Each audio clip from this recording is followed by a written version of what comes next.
Hey, man. Again, happy birthday to you. We're in the month of March, and so we got to give a big shout out to the partner. I appreciate you, sir. You know, 39, man. Hey, you're knocking on the door, bro. Happy birthday. Man. Yeah.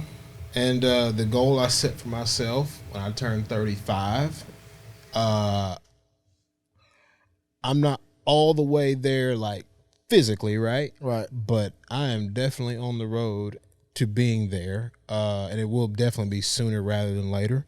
We already have our hands on some things that are looking quite promising right now. Yeah, for sure. Things It's looking exciting. real good right about now. So now I'm working on a project right now. It's going to connect the front end of my year to the back end of my year that I already have mapped out and things are kind of set in motion. So once I get that little barrier crossed, the financial goal I set for myself,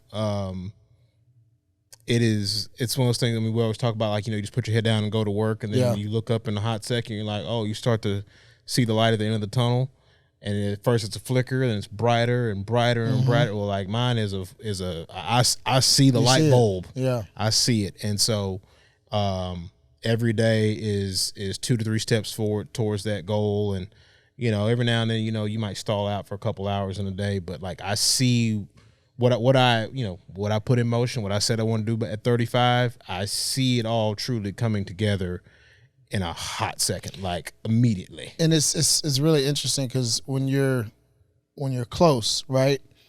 There's a tendency, or people have this propensity to want to kind of throttle it down because you're close, getting closer to the end, or you're seeing the light of it. But this is where you always talk about, being 10 toes down or whatever. But like this is where the gas even harder. Yeah, you have to because I mean, just like in sports, right? We always your coach would tell you run through the line, finish through the line, all that type of stuff. But you don't realize that those coaching moments are truly life lessons. And so, not that you need it, but for anyone that's out there listening, like if you're getting close to that goal, go even harder, because this is where, you really do make the strides that you're looking to make so you can have the lifestyle that you want to have. It's the equivalent now of like, hey, this is a football game.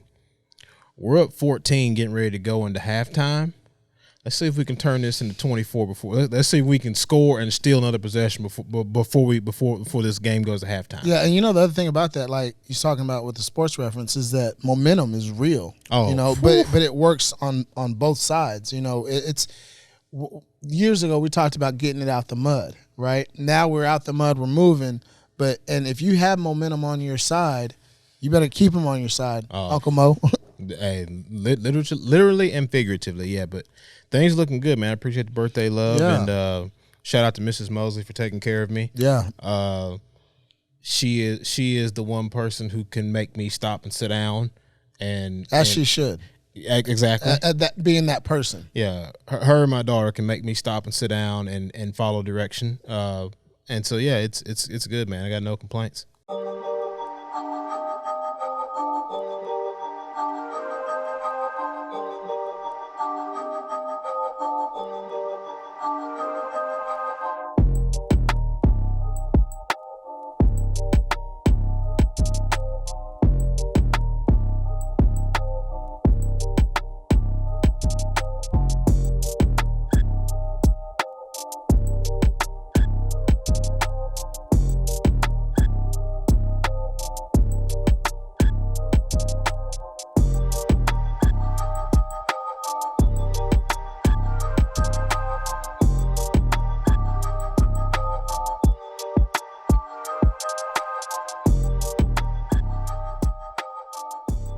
Also, with it being the month of March, we're on the heels of Black History Month for the month of February, but now we're into Women's Appreciation Month, and I think it's just apropos for us to have a guest on the show that showed us a lot of love during our financial symposium, and so I'm super excited about today. Welcome back to the TheVisionLab podcast. I'm your host, Ryan Cuffey, alongside my co-host, Mr. Ryan Mosley. The TheVisionLab podcast is the official growth mindset podcast for all visionaries worldwide. We're showing mad love to the cigar community. It's here in the lab where we uncover people's visions and dreams and how those dreams actually come into reality. Mo, we kind of talked about her a little bit, but who we got on the show today? Cuff, today's guest is a native of Memphis, Tennessee. She is the owner and principal of the TNA Financial Group. Please welcome Miss Terri Alford to the VisionLab podcast. Thank you. Hello. Good to see you again, ma'am. Yes. Likewise, it's good to be seen. Be better than being viewed. Amen. So, the backdrop, right? Like, so thank you again to everybody who showed up in January for our first ever financial symposium. It's impactful too. Very impactful. Shout out to the guys from Black Wealth Renaissance, Jalen and David, for working with us on it, partnering with us on it. It was great. One of our panelists, and we always said in the backdrop, like, the cool thing was we were going to get to see, like, our network merge with David and Jalen's network and watch what happens. Yeah. And so one of the panelists is this, they're like, hey, we got this lady named Terri. She's super cool, well versed, blah, blah, blah. All right, cool. Let's get on the panel. And so we meet Terri at the symposium. We're like, Terri, you need to be on the show. And so here she is today. So thank you for showing up for us again, man. All 4'10", just a ball of energy, fire. 1'11". Oh, I'm sorry. Don't cheat her. Give me my inch. Got to give her an inch. Don't cheat her. Don't cheat her. Hey, but listen, just a lot of respect for you, what you did at the symposium.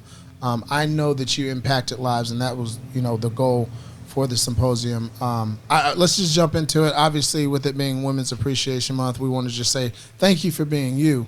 But, who is Terri, and how did you get started, and kind of what do you do? Well, thank you very much for this incredible opportunity. And as you mentioned, my name is Terri Alford. I'm the owner of TNA Financial Group. We specialize in helping business owners be able to create, grow, and protect their retirement. I also have a heart to serve, and I'm a forever educator. I have a background in education. As a matter of fact, I have a master's in education, and I help women in insurance and financial services be able to make financial freedom a reality. Love it. And so I'm also a business coach as well. Outside of that, of course, I am a favorite daughter. I'm just kidding. I'm the oldest daughter out of 4 daughters. Hey, shout out to all the oldest. And you said 4 daughters? Yes, my dad has 4 daughters. Yes, I'm the oldest of 4 girls. And yes, I'm a full-time entrepreneur. I love Dallas. Came here from Memphis in 2014. Memphis. See, you already getting started, huh? Yeah. And I've just loved the growth, and I can't wait to see what's in store for the future. Well, first of all, big ups to your dad. Because I'm sure he had a weapon at a certain point. Well, listen, my grandfather had 3 girls. I have 2 girls. Mo, you got a daughter, so it's girl Sweet. dad, #girl dad all the way around. I want to go back a little bit and kind of talk about, because you have a master's in education. I do. So you didn't graduate saying like, hey, I want to be in insurance, right? What was your path to the success that you've garnered thus far? Oh my. So let's start with my first quote unquote real job. Yep. So my first real job was at Chick-fil-A. Hey. And I actually found that I really liked talking to people, and I was good in quote-unquote sales when we had Chick-fil-A coupon contests. So what they would do is they would give us these coupons, and we had to bring more people into the restaurant. And at the bottom of the coupon, we wrote our name. And then at the end, whoever won, they won a prize. So I got as many coupons as possible, and I handed out to people at the churches, at the malls, because I wanted to win. Right. And so I got a little taste of being able to talk to strangers and tell them more about the restaurant. And then from there, I was hired at Men's Warehouse. So I love men's clothing. I worked at one of the top stores in the entire country, had an opportunity to learn how to quote unquote sell again, right? And I became an assistant manager as a college student. And so I love that position. I got my first degree in finance. And when I got my degree in finance, I did not want to sell insurance, ironically. I had an internship with Merrill Lynch. I had many opportunities to do insurance and financial services. I was like, no, that's not what I want to do.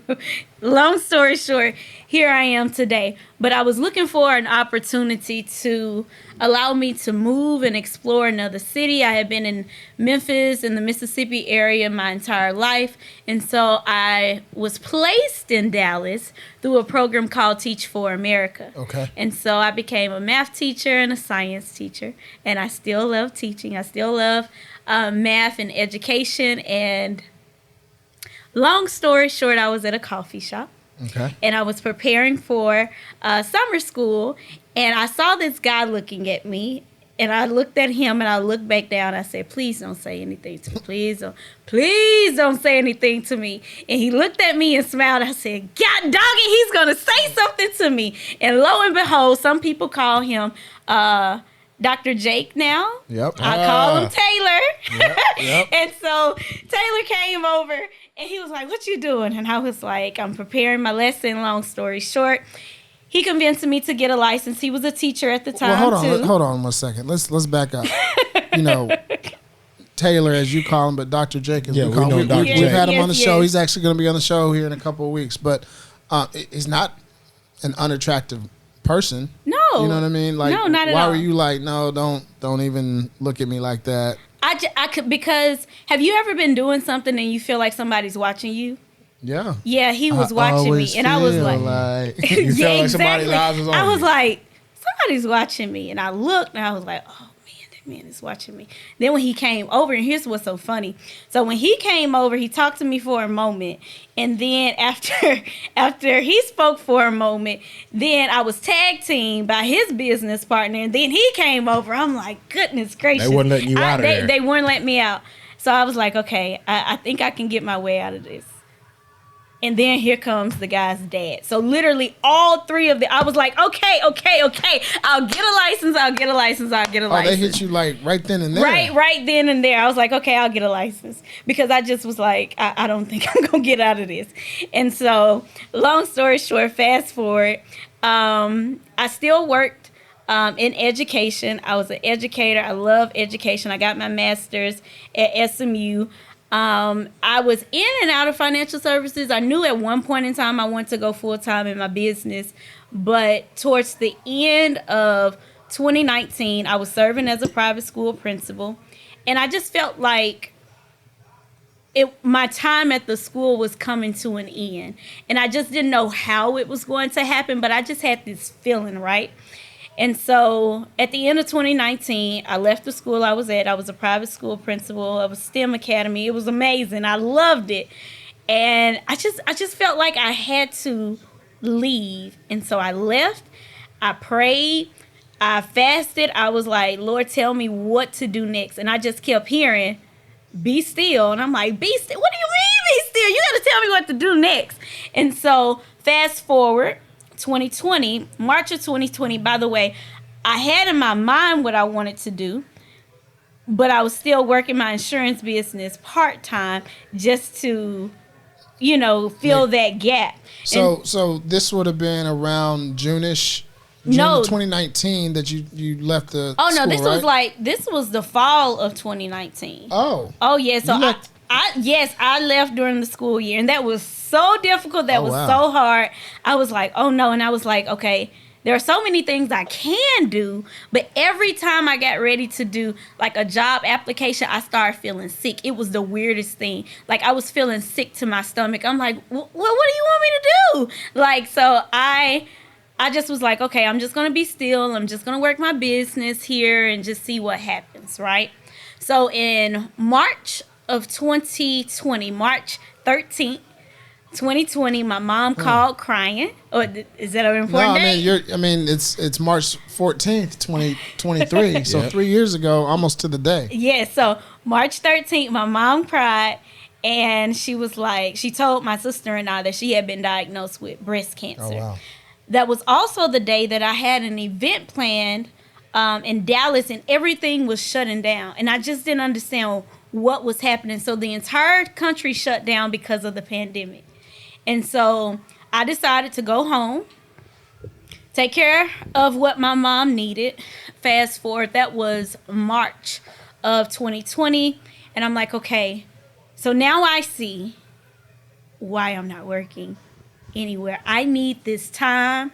I need the resources. I need the flexibility to make sure that my mom gets what she needs as a single mom. Mm-hmm. 2 months later, my dad, he became ill as well. And so here I am in 2020. I'm like, oh my, did I do something wrong? how is it that both of my parents were diagnosed with cancer at the same time Oh, wow. during a pandemic? I'm self-employed. Like, this is not making sense. I feel like I've always done the right thing. Why me? Yeah. Right? So in June of 2020, I actually had a great month in business. And it's funny because I had made the most money I had ever made in 30 days. But I also was severely depressed at the same time. I turned 30. So I was having like a quote unquote midlife crisis, or what I thought was a midlife crisis. Stop it. I mean, I couldn't go to Italy. I went to go to Oh, Italy my for my gosh. 30th birthday. I couldn't go like, to Italy. Oh, I was- so sad. Right? So sad. But no, seriously though. But both of my parents were ill. They both were at risk for catching COVID, and it was just so Stressful. many unknowns. Yeah. But I pressed through, and here I am in 2023. Still full time. I have not had a job since 2019. I'm at the point of scaling my business. So I went from being an entrepreneur, a solopreneur, to now I'm like, oh my goodness, I really feel like a business owner. I have a staff, I have agents. Like, it's a beautiful thing, and I really feel like everything happens for a reason. Well, I love the story, and there's a lot to unpack within that story, right? Let's go back, because I think one of the things that's important is the Chick-fil-A story, right? The ability to get out of your comfort zone. And I want to give a shout out to all those fast food restaurants, not for the food, right? But because it's training ground. Absolutely. And I think a lot of times people don't realize that the current job that you're in, right? No matter if you're, 15, 16 years old or 65, 70 years old, right? If you're still working. If you have a vision of where you want your life to be or what you want to do with your life, use that current season for your training ground. And so you were able to pull skills and develop skill sets, being able to talk to strangers, learning how to articulate and communicate with people that you've never met before, having a goal in mind and reaching that goal, right? I think, those bedrock type of jobs, right, are essential. It's something I think a lot of people take for granted, and they only look at, where I'm at right now, and you don't see the bigger picture. So can you kind of talk about, and it doesn't have to be long, but like just the value that and the skill sets you were able to develop coming out of a Chick-fil-A and was it K&G? It was actually Men's Warehouse. Men's Warehouse. Get it And so right. that's Hey. It's a Hey. sister company. Yeah, It's a that's sister company. sister company. Come on now. But I know you did a shift or two over there at K&G. See, here's the thing. That's why when you ask me about my story, I'm like, oh my goodness, where do I start? And so I had to mention Chick-fil-A because I learned excellent customer service skills, right? Yeah. And I had an opportunity to learn from other people, and I also had an opportunity to network. So before I even knew what networking was, because I was going to the mall behind Chick-fil-A or the outlet mall, I was able to meet people who worked in those stores, which actually led me to my next job. So the reason that I was hired at Men's Warehouse was because that was one of the places that I went to actually sell Chick-fil-A and give them coupons. Yeah. Right? And another thing is, after I left Men's Warehouse, I actually skipped this, but I worked at Regions Bank. Okay. And I found my love for coaching and mentoring and helping others because I was really good at what I did. I was 1-800-REGIONS. And from there, they actually pulled me off the phones plenty of times to go into the room with the new trainees or the new hires and be able to train them and show them how to get a client to close on a banking product over the phone, how to build rapport, how to de-escalate a call without sending it to a supervisor. Like, I learned all of that. And that was truly the perfect job that let me know that I really had a heart to teach. Because when it was time to get back on the phone, I really wanted to be in the classroom. Right. Like, I wanted to do the anchor charts. I wanted to do the contest. I wanted to help them study so that they can pass their exam before they went on the floor. So every single job that I had before I became an entrepreneur actually helped me be who I am today. Before I became a full-time entrepreneur, I ran a small school, right? Yeah. And so all of those skills with like operations and the systems and teaching and learning, now I'm able to use those same skills as I build my agency, right? So everything has its own perfect timing and purpose. Let me ask you something, Terri. Yes. So you got this love for teaching and coaching and truly helping others. Who helped you?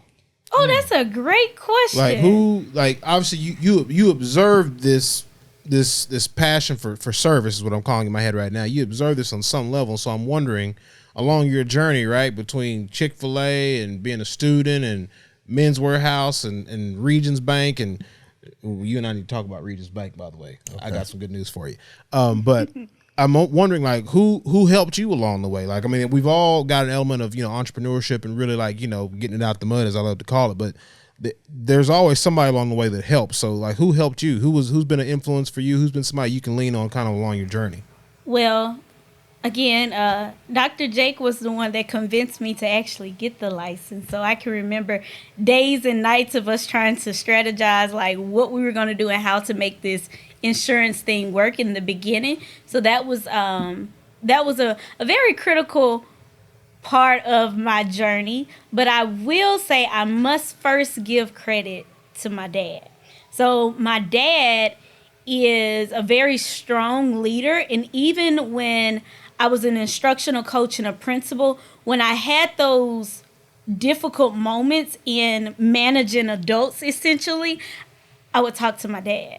When I had questions about, okay, Daddy, should I do this opportunity or that opportunity, I would talk to him because he is very ambitious, but he's also a fire chief in Memphis. And so he has had to manage and lead people who look like him, who don't look like him, who are older than him, who's younger than him.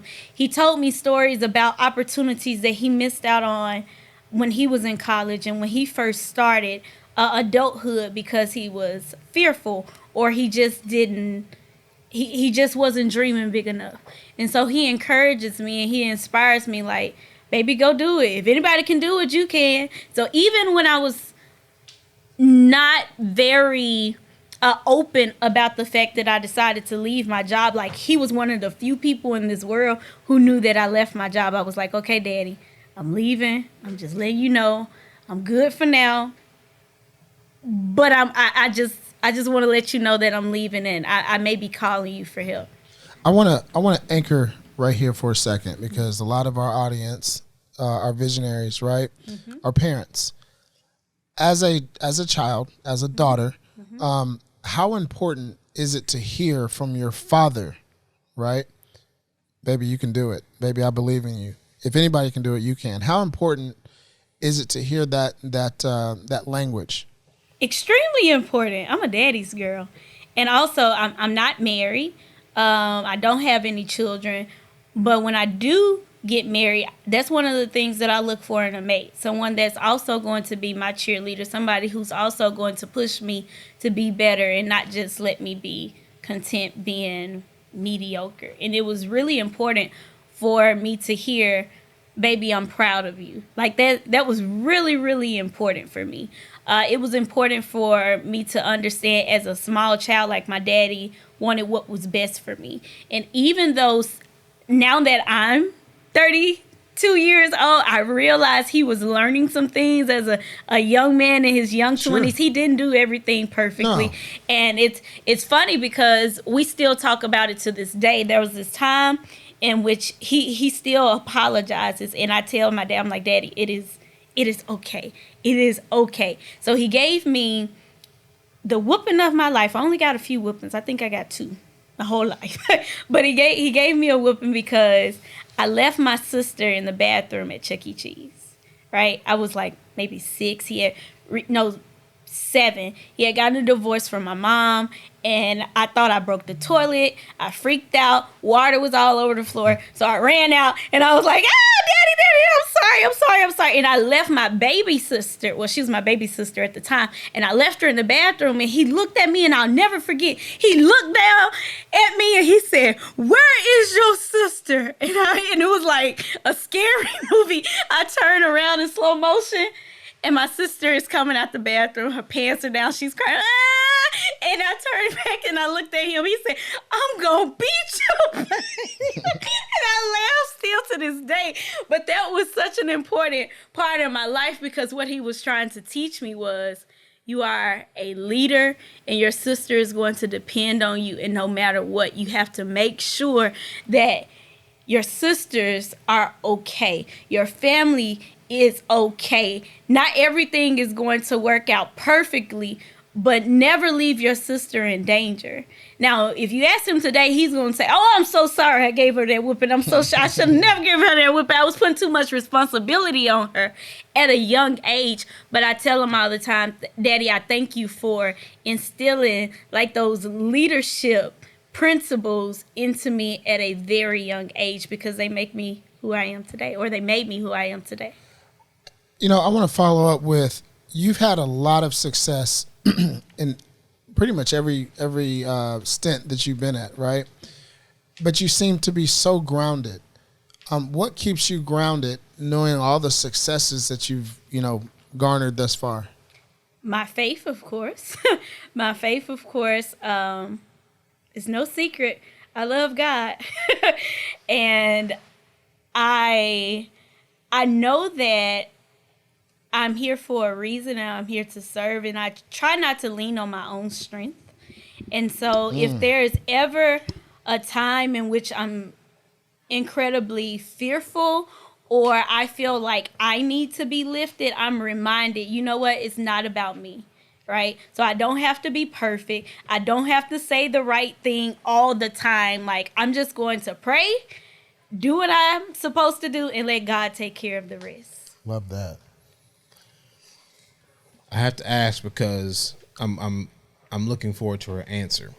Uh-oh. So you encounter Dr. Jake and his crew, and you're on this path. Well, this wasn't Dr. Jake. No. This Dr. Jake now. I was the crew. Well, yeah, that's right. Correct. Yeah. True story. True story. I'm wondering, pandemic, you're helping take care of your parents with cancer, and then you step out on your own, right? When you decided to step out on your own, like I said, you hadn't had to really basically work for anybody since 2019, 2020. When you decide to step out on your own, what does it look like at that point in time in regards to your original vision for yourself? And then what does that look like for you now? 2020 compared to today? Mm-hmm. Like when you looked at your vision in 2020 and said, hey, I'm going to be here in 5 years. How does that compare to where you are now? Yeah, and let me give you more context. So when the year started, I put a billionaire vision board in my man cave. Just some very succinct things that I want done in 2023. And it's essentially the progression of, when I first started my entrepreneurial journey, it's a progression of that. And I've looked at some of the things, from when I started to where I am now. Some things are very much the same. Other things have evolved, like in a good way. So I'm curious in regards to your journey, like, okay, what did it look like step one compared to whatever number step you're on now? Like what's the evolution that you've seen in yourself and your goals and how you're getting things done? Oh, it's incredible. I'm living far beyond my prayers. Truth be told, in 2020, I just wanted to make enough to prove that I could be a full-time entrepreneur and not need a job. That was all I wanted. That was it. And so I said, excuse me, at the time, what I really thought was going to be my moneymaker was me being able to do women empowerment events. And I also have another business called Principles from the Principles. So my goal was to help pour into Christian single women. And so I'm like, okay, this is a market that's not really tapped into. I can do a lot with this. And I just want to make enough money to survive, right? No, that's not what happened. And I thought that my financial services business would supplement my income, but that actually became my main source of income because everything shut down. So I started working virtually. I wasn't able to do events. I wasn't able to go to speaking engagements. There was no in-person church anymore. Like all of those ideas were just literally put to the side, and I just had to step on the gas and press go. And so in 2020, when I started making great income, I was like, okay, well, let me be debt free by 30. Let me do that since I can't go to all the countries I want to go to in 2020. Let me at least be debt free, right? You can't travel the world. So sad. So then I said, okay, let me be debt free by 30. And then I became debt free. And then I had started thinking, I'm like, okay, with both of my parents going through what they're going through. By the way, let me go ahead and insert this here. Both parents are cancer free. They are doing incredibly well. And shout out to MD Anderson. Like, I love that hospital. That was the hospital that took care of my mom's needs. But in June 2020, when I turned 30, I was like, I need to do something. I guess I'll buy a house. And I rationalized. Good start. You know what? I'm going to buy a house. I'm going to build a house. I'm going to build it so that if my parents have to move to Texas, I can have more than just a one-bedroom for us to share if there's ever a need. Mm-hmm. And so before 2020, I didn't have a plan on building a house as a single woman. I didn't. I was like, well, I'll wait till I get married, right? No. At that moment, I was like, no, I need to do it now. And then, of course, when I was looking for a home, I didn't find any that did all the things that I wanted it to do. So I built one. So you built one. I built one. All about it. So again, that was nothing I had in mind. I didn't say, oh, I want to be a homeowner at 30. I mean, truth be told, I thought I would have been a homeowner before then. But I bought that home because I wanted to have it for my parents. Gotcha. And so again, that was not in the plan. If you told me 5 years ago that I would be where I am today, I would have said, are you sure? Not me, because I truly was content being an educator. I was truly content. It wasn't about the money for me, but God had bigger plans, and every job, every position that I had, it served a purpose so that I can be prepared for my now. When did you know this is all going to work? When did I know it was going to work? Yeah. It was just going to work. That was it. That's always been my mindset. This is going to work. Okay. You mentioned mindset, and I want to go back to that place of the springtime 2020, mm-hmm. right? You quit your full-time job. You're out here on your own. COVID happens. Parents get diagnosed with cancer, and again, amen. Glad they're done with that, and they were able to get what's the word? Remission. Mm-hmm. Yeah. I was gonna let you get to it. Yeah, I knew it was coming. It was coming. But I want you to talk to our visionaries. When you seem like you're in a desperate season, right? When things are not going as planned. Mo talked about vision from then to now, but let's go back in the midst of all that, right? When you're downtrodden, you're down and out. It seems like up is way too far up, and you got anxiety and pressures and this, that, and the third. You mentioned your mom's a single mom, but for the single moms out there, single dads out there that are in a tight spot, right? What do you say? How do you coach them through that? What's your advice to them?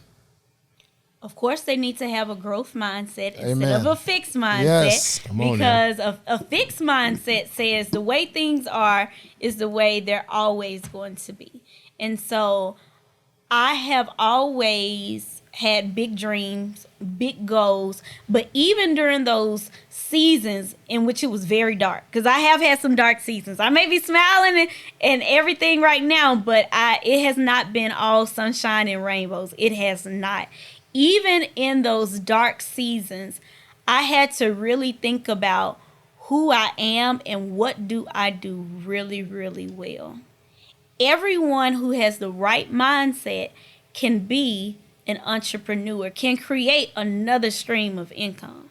What do you do really, really well? So even outside of my financial services practice, I also coach, lead, mentor. Why? Because I'm great at teaching, right? And so that's how I started teaching and coaching women in the financial services space to be able to have more income in their business because I'm great at teaching. And if you are having that that mindset block, I would say you just got to get around other people. You really have to change your circles. I'm really excited about a conference that I'm going to attend in May. Okay. And when I registered for this conference and I actually start doing the jot form for it, I realized the type of women that I was going to be in the room with when I start answering the questions. And I said, oh my goodness, I'm so excited because the question was about what level you're at in income and what level you're at in your business. And so the first option was you haven't hit 6 figures yet. The second was you make 6 figures a year. Then it was 6 figures a quarter. Then it was 6 figures a month. Then it was 6 figures a week. Then it was 6 figures a day. So I'm like, oh, I can't wait for this conference because I'm going to be around women who are making 6 figures a day. I'm going to be around women in business who are making 6 figures a week. And I know just being around them is going to stretch my thinking. I want to know how they operate their business, their systems, their processes, the problems that they're having, because that's going to help me better prepare for when I get to that next level. Yes. And so if you are stuck and you're like, oh my goodness, I'm having trouble with my mindset, it could be because you're around people who are messing up your progress. If you're around negative people for so long, they're going to start rubbing more off on you than you are on them. So you just have to change your circle because your circle really, really matters. So even now, I say if I am the smartest person in the circle, if I have the most money in the circle, it's time for me to change my circle. Right. I like being in kindergarten in some rooms and being in 12th grade in the other rooms. I'm always doing that. Always, always, always. And when I hear those other people telling their story about their rags to riches story, I'm able to find a piece of their story that I can relate to my life and say, okay, well, if they were able to do that, then I think I can do this. No, I know I can do this. And then I speak to someone who also is going to pour into me. I may call my daddy, what do you think about this? I got this idea. You think this is a good idea? You think this is a bad idea? Or I may call a friend who's also an entrepreneur. Or I may call on a mentor who has been where I'm trying to go. I had someone reach out to me with a proposal yesterday, and I had a lot of thoughts about it, but what I did was I reached out to a woman who I know makes well in the 7 figures, who have been in my shoes because she was a financial services rep. She was a financial advisor. Then she started building her practice, and now her business is well over 7 figures. So I reached out to her, and I wanted her to give me advice instead of someone who's, living paycheck to paycheck or business deal to business deal. Because even people who are living business deal to business deal or sale to sale, sometimes they still don't have the right mindset, or they're not going to give me what I need to stretch my thinking so that I can go where I really need to go. Visionaries, if you were listening, you have heard us repeat this on this show over and over again. 1, if you look up and you feel like you're the smartest person in the room, get in a new room. Yes. 2, you have to surround yourself with like-minded people. Yes. Like, we're knocking on the door 200 episodes now, and that is one of the underlying themes of this show in regards to trying to get something accomplished in whatever walk of life it is. Get amongst people who they don't have to think exactly like you do, but they need to have the right frame of mind in order to get something done. And 3rd, whatever happens, keep pushing forward. Yes, you will have your ups and downs, and yes, sometimes, the day might not go as planned, but the sun comes up the next day. You make sure you take another step forward towards whatever it is you're trying to get accomplished. We had that conversation today, as a matter of fact. Come on, man. Going through my season, and just feeling like, no, especially having this show, being a growth mindset show, and Mo will tell you I have a growth mindset, right? But I'm also a human. I have emotions and feelings, and feel the pressures of the world at times. And I gave myself about 24 hours or so, and I said, and I was, we had a conversation earlier today, and it was just like, look, you just got to press forward, and that's all it is. And so, one of the things that our visionaries need to realize, and everybody, is that it's just a season. It seems like it's a lifetime, but it's just a season. Yes, right? Yes. So, and people also need to understand that could be on the good side of things too, right? So, because you're winning right now, you need, like you had, we were talking about earlier with momentum, and you need to keep it on your side. And the way you keep it on your side, you keep plugging in, you keep pressing in, you keep your 10 toes down, and you keep going. Because the moment you let off that gas, something happens. This distraction over here happens, and then all of a sudden you're off course, and then you're kicking yourself in the ass, saying like, okay, well, how did I end up here? It's very interesting, and I can't remember the book that I read. I think it was Compound Effects by Darren Hardy. He talks about if you take a plane from L.A. to New York, you have two planes and leave at the exact same time, right? And just one plane, or just call it plane A, stays on the path, but plane B just veers off by 1 degree. They'll end up in Cleveland, Ohio, and the other one will be in New York. Mm-hmm. So it's just one little thing that can change the trajectory of your life, right? So while you have the momentum on your side, continue to press in and continue to push forward. If you don't have it, continue to press in, continue to push forward. It's the same message. And obviously faith, as a man of faith, woman of faith, show of faith, like you got to keep your faith in him. And just remember that it is a season.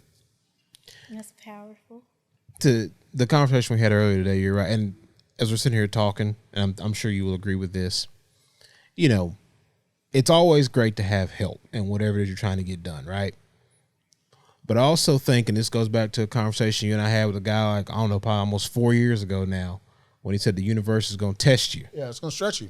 He said, oh, yeah, test you. He said, he said, I like what you guys do. He said, the universe is going to test you. It's going to stretch you. He said, damn sure did. He said, it's going to pull you guys in different directions. He says, the universe is going to really see if you guys are serious about it before it turns over for you, right? So I'm saying all that to say, visionaries, please understand, you need to operate, and maybe this might be scary to some people, but you need to operate in the sense that there's nobody coming with a life raft.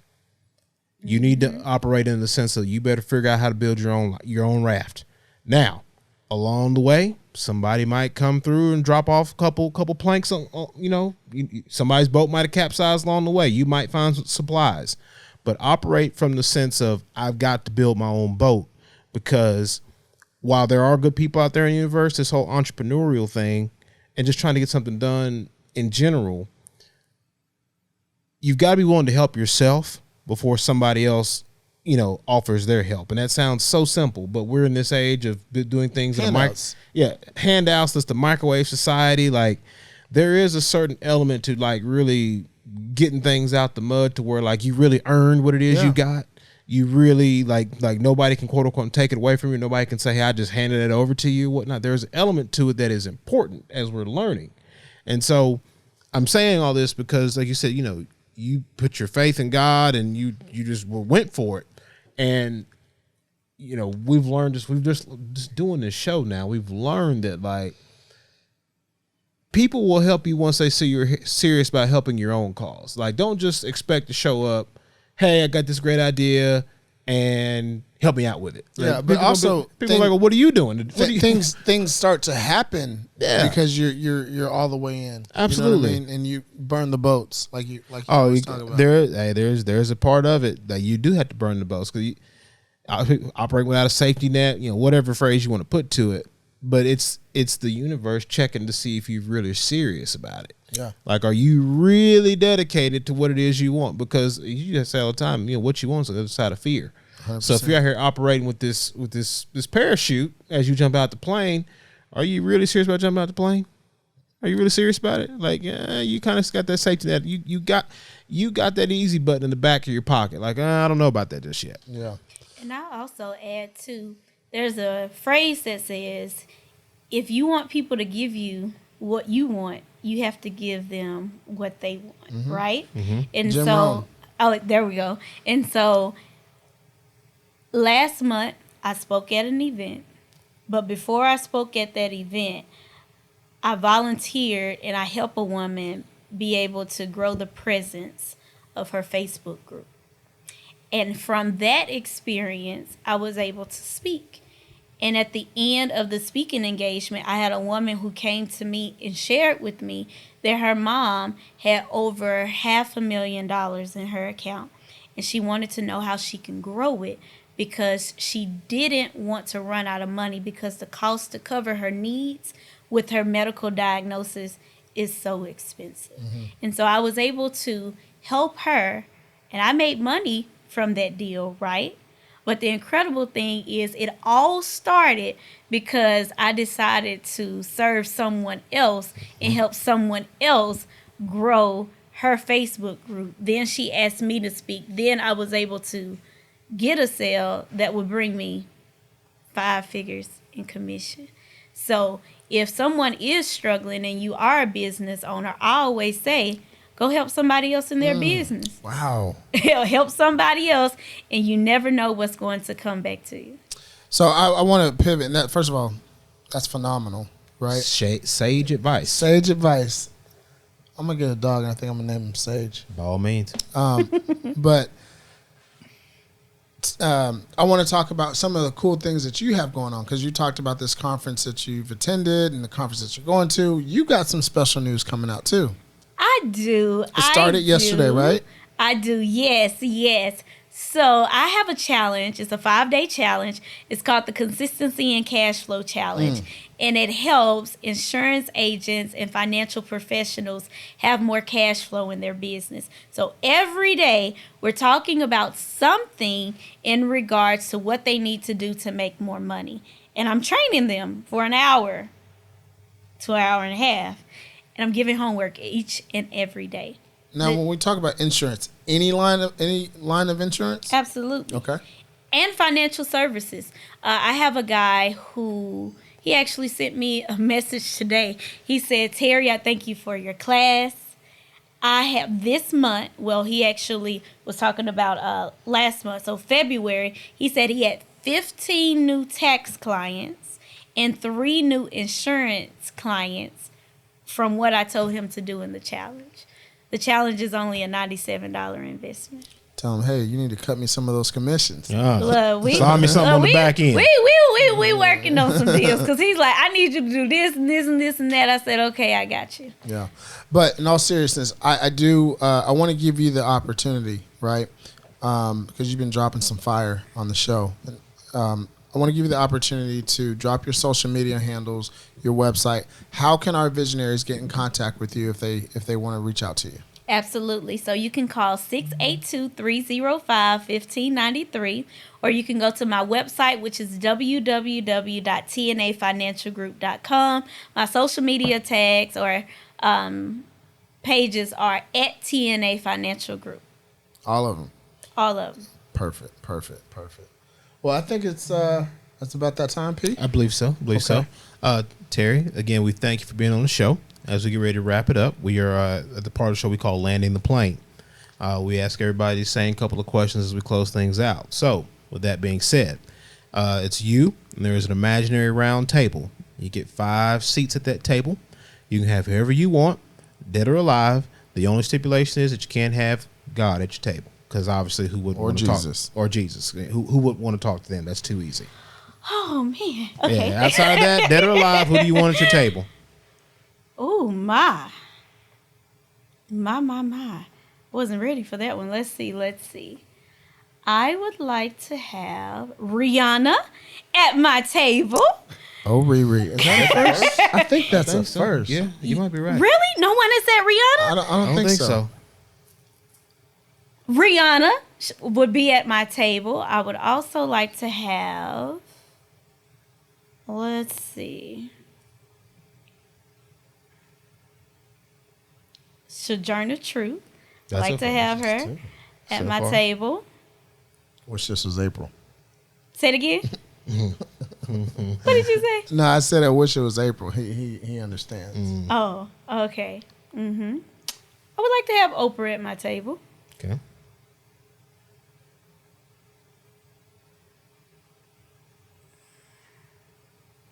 This is hard. This is Rihanna, difficult. Sojourner Truth, and Oprah.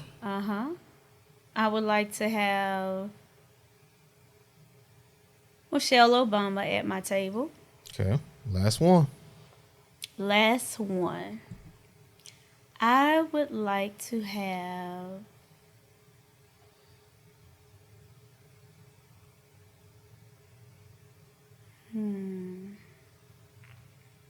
Elon Musk at my table. Okay, so you brought a guy in there. Okay, I thought you were going Now to go. that will change the temperature of that fish tank. Yeah. Yes, that would be an interesting That changes table. the temperature of everything. Sure. It'd be very interesting. You know, we talked about this a little bit earlier, but I'm curious. When I say the word or the phrase, be still, what does that mean? Oh, my goodness. So that's exactly what I wrote on the foundation of my home in my bedroom, because I saw the verse. I felt like I kept hearing the words, be still and know that I am God. And that is what I lean on every time I feel powerless, every time I feel discouraged, every time I feel afraid. Just be still and know that I am God. So I know, again, it is not all up to me. Sometimes we can feel like the weight of the world is on our shoulders. But again, if I do what I'm supposed to do, then God is going to take care of the rest. Love that. That's what I think of. What is the long-term vision? And you can answer this either for yourself or for the business, but for Terri or for TNA Financial. Okay, what's the long-term goal? Long-term vision? Well, of course, I want my business continue to grow. I want my business to be able to operate without me doing anything, so that when I do have my husband and my children, I can spend quite a bit of time with them. But I do want it to be a family business. Overall, I love to teach. I love to speak. So I'll never retire. I just want to be able to do that for the rest of my life. Love it. Love it. Again, thank you so much for being on the show. I've got one more question to ask. This is a question that we ask to every single guest that jump into the lab. In case you didn't know, Ms. Terri, we have a magical time machine here in the Vision Lab. Oh, okay. my. What advice would Terri be giving herself from 5 years ago? 5 years ago, So 2018. the person you are today looks back 5 years ago. What advice are you telling that young Terri? I would tell her that she is far more valuable than she realizes. I would tell her that she is a millionaire walking.